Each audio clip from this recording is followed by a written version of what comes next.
Success magazine, and Fran's been writing stories for me about exceptional salespeople and how they're able to accomplish more than most of the rest out there for a decade. And if you like what you see, this is my website, autosuccessonline.com. You can come up here to the search tab right here and hit Fran Taylor, and it will give you a list, and you can see it's one heck of a list. There's multiple pages, but these are articles that Fran has written for me through the years. These are podcasts that Fran has done with me through the years, and all you have to do to get there is just go to autosuccessonline.com and type in Fran's name in the search bar. Today, I appreciate all of you taking the time out of your busy days to join us. I have Fran Taylor, who's going to be speaking with the star of the show, Velko Tuhchiev, and Velko sells cars, and he sells 40 cars a month right now and makes some tremendous gross. I'll let him share that with you. And also, we're going to talk about how he plans to go from 40 per month to 50 per month. Welcome, Fran and Velko. Thank you for having us. All right, Velko. We're going to get right to it here, and I had a question asked me today at a dealership in Texas.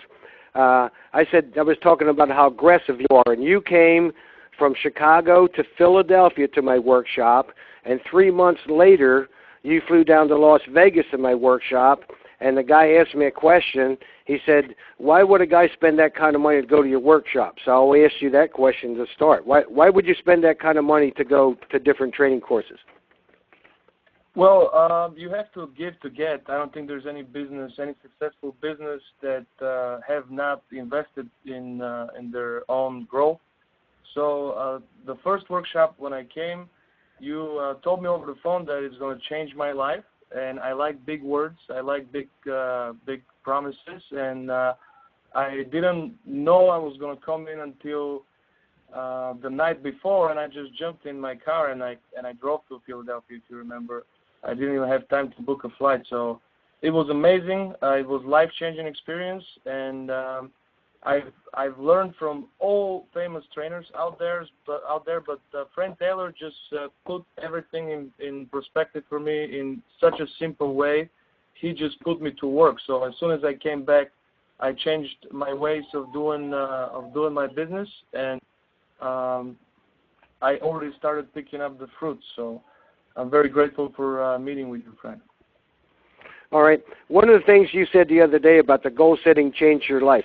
Could you get into detail a little bit about that? You don't have to say personal numbers, but could you share with us how the goal setting has affected yourself as far as a salesperson, and your family?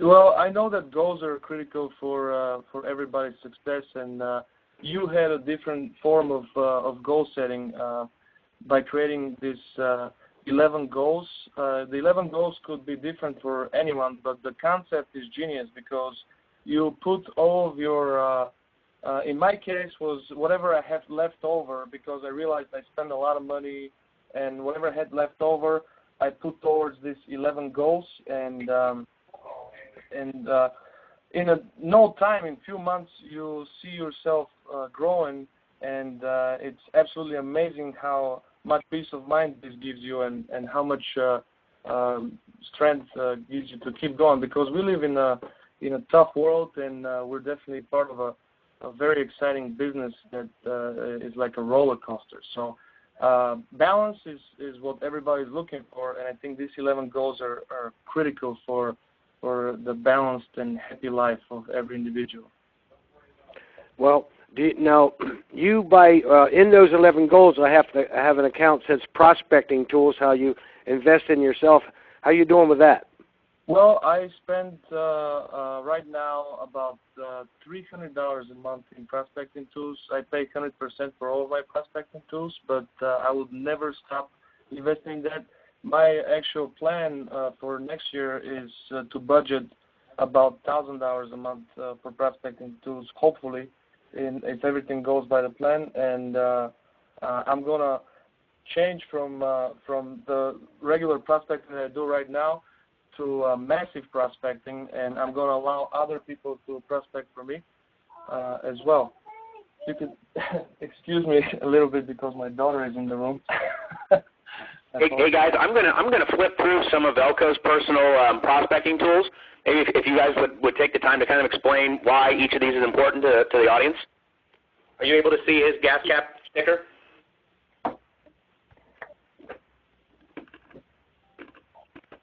Velko, can you see the screen? Fran, can you explain what this gas cap sticker, what the purpose of this is? The sold by sticker, that's Fran Taylor's original sold by sticker. It's been a game changer for me. I put it in the door jambs, in the fuel cap, and under the hood.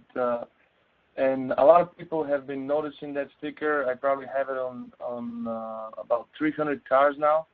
So I'm going to keep doing that. It's definitely a very nice way to mark your territory. Nice. What else do you have going?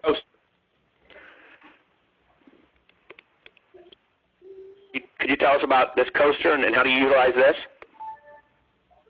This is actually a sticker. I put this on the sun visor, so when people open their mirror, they can see my face as well, and reminds them of me. And I also put it on some vehicles, a little bit more expensive vehicles, will allow you to do that in the fuel cap as well. So I'm making coasters that are the same type, and they're going to be given to restaurants and bars. So here's your door magnet. Is that your Camaro? Well, that was a demo I was driving. It wasn't mine. I probably wouldn't own a Chevy. But all right. And also, here's your key tags. This is the luxury keychain. I have, at the end of the deal, when I have nowhere to go and I want to hold my gross, a couple of unique things that I include in the deal. One of them is lifetime friendship. The other one is full tank of gas. The other one is lifetime car wash. The other one is premium keychain, premium pen. And I just list about 15, 20 freebies, and people would absolutely 90% of the time say yes after all of these free accessories and services that come with the sale. So it just adds a tremendous amount of value. Oh, that's great. All right, Velko,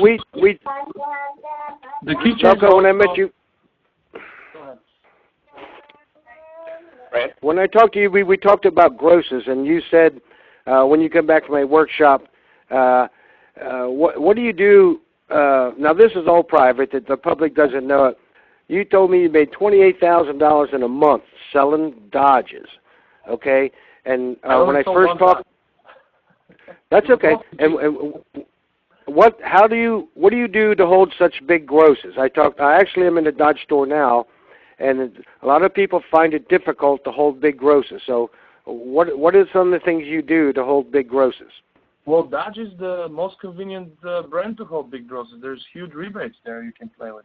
But I believe that in today's world, with all the research and the true car and all the new car values, stealing from the trade is really a mandatory thing to do. And you changed my way of working, period. And you changed my income by giving me a simple advice to, if I can use that, hidden between the eyes. And with the first time I came back, I remember that we had a very, very new trade. It was worth more like 27, and I believe I showed the person 23, and we closed the deal at 24. So I stole $3,000 from the trade, and that made the my first big deal. And ever since then, I believe the first month after I came back, I had my biggest month with $28,000 in my pocket, which was $2,600 foreign gross, overall about $4,000 per copy with front and back. So it was All right, so you don't have any fear. It doesn't matter what trade's worth. You hold back on the trade every single time. Every single time. If it's somebody that is very, very sensitive and very, very, they start with that, then I might be a little bit more conservative and I might hold like $1,500, but that's my minimum.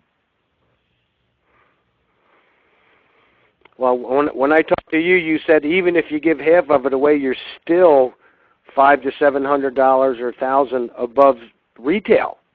That's and right. That's how you make your money. So you have no fear whatsoever going in and holding back on a trade. No, because with used cars, the value could be all over the place. It depends on who's got the possession of the car, and you have to fight it. The worst thing that could happen is the customer to get little pissed off, and then you have to be in control of the situation and fix it right away. Now, one of the things that you also change in the ways that I sell cars is that I'm very aggressive. I agree with the customers for the most part, but I learned how to argue with the customers with a smile on my face, and that definitely changed the way I ask for the growth, and it makes all the sense when you ask for it. When you do everything in a professional manner, and when you follow all the steps in the right ways, you will deserve the growth at the end. So you have a system, and you don't deviate from it at all. You just do the complete system, and then when it's time to go for the gross, you hold back on the trade. All of my managers know. They pencil me like that. I don't even need to know the ACV. I always know that I'm automatically $2,000 or $3,000. It depends on the customer, like I said. But I always try to steal from the trade. We're leaving money on the table if we're not doing that. I hear you. Now, when I talked to you the other day, you told me since you got the prospecting tools, now this is what, in March when we met, you got so much of a following, you had to hire a secretary to help you out because of the repeats and referrals you're getting. Now, if somebody's brand new in this, obviously they don't need a secretary, but what do you think caused all those people to come follow you? I think you're doing the birthday cards and all that other stuff too, correct? Yes, birthday cards are my religion. I do personally handwritten birthday cards, and I include the specials of the dealerships in the birthday cards, plus 4 of my business cards and referral letter that would invite people to a dealership and offer them $100 towards their favorite charity. Right now, my business is about 50% firm, repeat and referral, and by the end of the year, my goal is to be at 75% because there's holidays coming, and I would like to do the massive prospecting right around Thanksgiving and Christmas. So I need the assistant because I want to make 300 calls per day, and I want to ask every one of my sold customers, who do you know looking to buy a car? And that's the reason I need the assistant. She also is in charge of sending the birthday cards and the mailers that I do. But there's no reason for me to wait for a fresh up. We have a very, very big store. We sell 350 cars, and there's only 20 salespeople. There's a lot of traffic in our store, but I rarely take a fresh up. Mostly fresh ups I would take is if somebody walks in and grabs me from the desk, but I probably wouldn't go outside very often to take a customer. So I focused on my own customers. I have a very good customer base of almost 3,000 people, and I have taken pictures with 98% of all of my customers. So if somebody says, "Oh, you didn't sell so many cars," I can show you a picture with every single one of my customers. I've got almost the same amount of reviews, and I keep that picture in my file because this is where the relationship building starts. And now I send them picture of our sale on their 2-year anniversary, 1-year anniversary, on their birthday, and it just makes things a lot more personable. And that's what I focus in: relationship selling, closing the cycle. In 2015, I want to be working by appointment only and sell 50 cars every month, 90% repeat and referral. That's awesome. Now, if some of the people are new in the business, So you would tell them, do the goal setting, get the prospecting tools, and by all means, do the birthday stuff. I would say prospecting tools, number one, is absolutely mandatory. Then you have to have a plan. You have to have goals. Start with the 11 goals right away. Start with the daily routine right away. Plan your week ahead. Have monthly, weekly, and daily goals, and don't let days pass by, because the time is the most valuable thing we have on our hands. So if my plan works out, my plan will work out. It's just a matter of time. I'm planning on even hiring one more person for my business, so I can have even more time for my family. Well, that's the other thing too, is when you make all the money and you have all that working for you, your attitude's better, and people think you have to work 60 hours a week all the time. When you do this prospecting the way you're doing and you live on repeats and referrals, you're obviously going to make more money. With those 11 goals, you're focused on what the mission to come into work is. And the best thing down the road, you don't have to be there ding-a-dong all the time.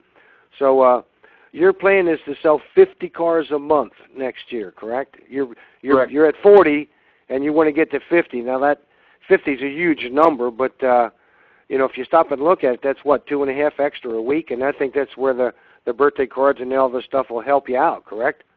That's where the massive prospecting comes in, because now I'm reaching out to friends and partners and clients, and I want to leave my prospecting tools in their offices, and I want to encourage them to send me more referrals, and I'm going to invest more time into outside prospecting and just observing everywhere where there is referral agents, and that's what I'm going to focus on, because this is the new way of marketing.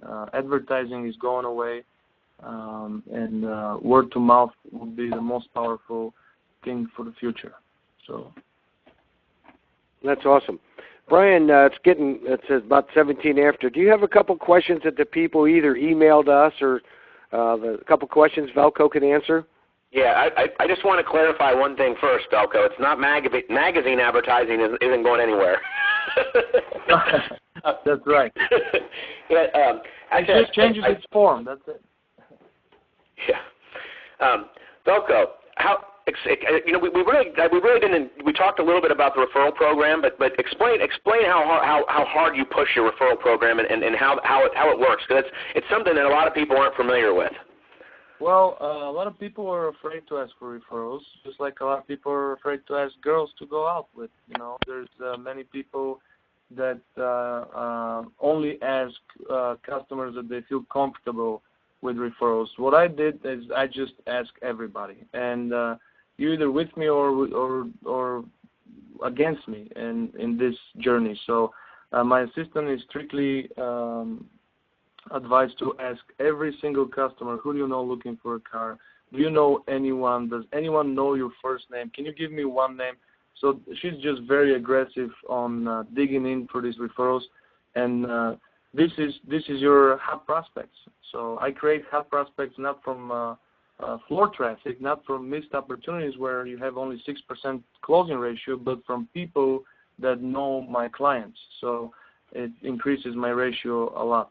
I just sold a referral yesterday from a person that bought 4 cars from me, and we teamed up with my previous customer to almost force this customer to come in, and it was a great deal, and at the end we celebrated late at night.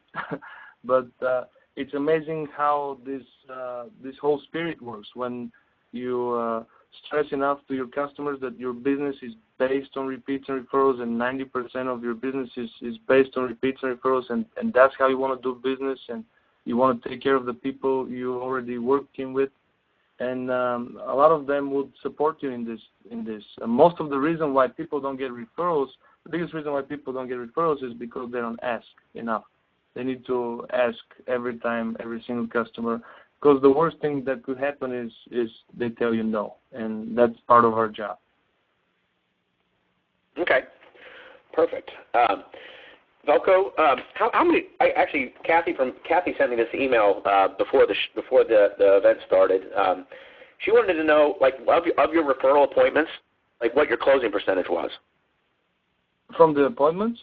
Yeah. I've got 50% closing ratio most of the time. That's how I plan my month. That's how I plan my year, with 50% closing ratio. So this is how I plan all of my goals. I know I have to create 6 opportunities to sell 3 cars per day, and this is my goal.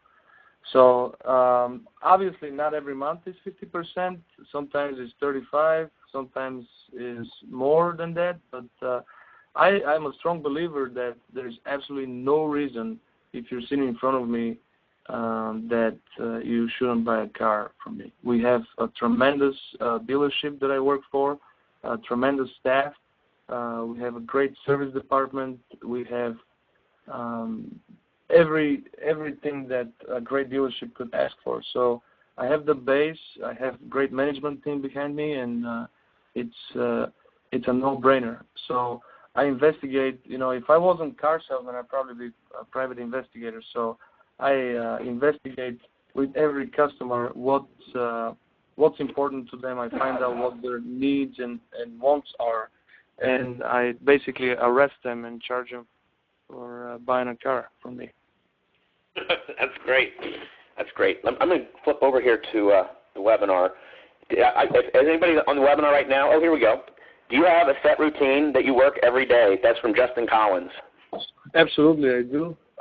My set routine is right now it changed a little bit with my assistant, but normally if I'm by myself, I would go to work in the morning, and I would first take a look at my hot prospects, the people that came, the people that are close to buying a car. I'm going to call them, I'm going to email them, I'm going to text them, I'm going to use every source of communication to let them know that I'm looking to get in touch from them to find out if they're in or out.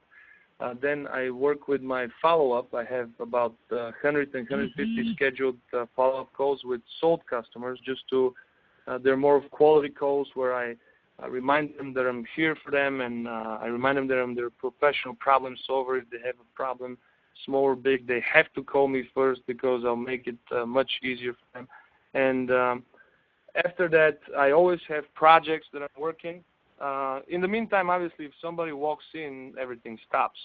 So there's a customer. But otherwise, I have other projects that I'm always working. They're either outside prospecting or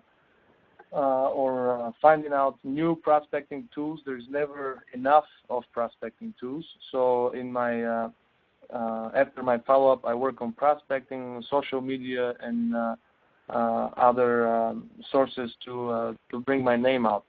But there's absolutely no excuse for a salesperson if they're not making at least 100 calls per day, or find a way to connect with at least 10 people per day, 10 new people per day. And this is part of my routine. Right now, with my assistant, I'm able to double up my work, and I can make 300 calls per day. I can send 150 emails. I can set up more projects. I can do a lot more outside prospecting, and it's a lot easier. But daily routines are absolutely mandatory. And before you lose, the first person that loses interest in the sale would lose the sale. So a lot of the customers, if it doesn't work out, when they see that you're with them and you're ready to do whatever it takes to make the deal, they will stick with you. And many times when even things didn't work out at the dealership, I have a very good be-back ratio. So I just don't give up. I've got one from Tobias. He wanted to know, do you only stay in touch with the people that you sold a car to, or also the ones that didn't buy from you? I don't stay in touch too much with the ones that didn't buy from me. I take it kind of personal. But The ones that buy from me, I absolutely stay in touch with. Now with the assistant, I started to stay in touch with the people that didn't buy from me, and especially if they bought from a competitor. I want to prove that I can deliver better customer service, and I include them in my mailers and in my birthday list, even though they're not sold customers. I just started doing that, but before I focused strictly on my sold customers just because I didn't have time. But it's a great idea to do. Obviously, the priority is the sold customers. I also have a golden list of people that bought more than 3-4 cars from me, or people that are sending me more than 2 referrals. They're part of my golden list, and I focus on them even more than the majority of the sold customers. So this is because they're my biggest supporters. I talk to them every 30 days, no matter what, and I stay in touch with every sold customer from my customer base every 45 days. Wow. Eddie would like to know how many. He said that your store's selling 300 a month and has 20 salespeople, and he was curious how many ups a month your dealership gets. About 1,000. We sell about 350, and we got about 1,000 people going through the dealership. Wow. Tobias actually has another question. He says, how many cards are you sending per day and per month? Cards? Business cards? Oh. You know what? Maybe say for business cards and birthday cards. Birthday cards, I sell about 200 per month, 300, 250, let's say 250 per month birthday cards. And there's 4 business cards in each birthday card. Wow. Let's see. So yeah, I order a lot of business cards. I go through about 10,000 business cards, maybe 12,000 business cards. Per month? Per year. Per year, okay. Bill Fennell would like to know, if you were brand new, what would the first prospecting tool you would get? If I was brand new, the first prospecting tool I would get is magnet on my car that I'm driving. I think that's super powerful. That will be the first prospecting tool I get. And then the second one will probably be the sold by sticker. These are the most powerful ones, I think. Everything, you never know what's going to work. Sometimes the cheesiest thing works the best. So you never know what's going to work for every customer. That's why you got to have all the prospecting tools. But the magnet is a huge thing because you gotta, the biggest difference between top producers and salespeople, like on average level, is that they don't want to tell everybody that they're salespeople. They don't want to get into that role. And once when you put the magnet on your door, you're telling everybody, I sell cars. This is what I do. This is what I breathe. There is no excuse for you, if you're my friend, not to let me know if you're in the market of a car. Somebody looking for a car. This is what I do. That's why I put it on my car. So I think the magnet is a huge statement of a professional, and it's going to give every new salesperson a huge kickstart to their career. Velko, you use Facebook. I saw the other day you showed a picture you were sending out 12 referral checks. Is Facebook working for you too? Facebook works phenomenal for referral because people see their friends buying cars and they comment and you got to watch out for all the comments. So I get about 2-3 deals on Facebook, and I should be getting more, but and there's a lot of potential. I can increase that to 5-10 deals per month easily if I spend more time on Facebook. Awesome. All right, it's the half hour's up here. Appreciate you all for joining in here. Now, for the people, I've had a lot of people ask me about buying some of our training stuff. If you're not on our 30 Sales a Month group on Facebook, please join us. You get guys like Velko and many others sharing their success. So go on Facebook and join the group 30 Sales a Month. Okay, I got a little surprise for you. for 24 hours only to the people in this group. If you go to frantaylor.net, any training material we have, like the book Velko has and the videos and stuff like that, everything is half off for 24 hours. So, go to our website, frantaylor.net, and get what you want. It's good for 24 hours. And Velko, I do appreciate you taking the time to share with these other people, and thanks for being a friend and trying some of these changes, because the numbers you're doing are phenomenal. And again, thanks for sharing your information on 30 Sales a Month group. And Brian, you want to finish with something here, please? Yeah. Hey, I really appreciate everybody taking time out of their day, and I hope that you found value in the information we provided you. And you know what? When you're able to take your business to 30 sales a month, I'd invite you to reach out to me, and we'll tell your story, and you can share with the country, what's helped you to be successful. I'm going to be giving away for the best question that was asked today. I'll be giving away a cruise for two, and so go to 30 Sales a Month this evening, and I will post up who had the best question once I have a chance to speak with Fran. I really appreciate you guys coming. Join the 30 Sales a Month, and you'll find out about the next one, which will be in 2 weeks. Thank you, everyone. Thank you.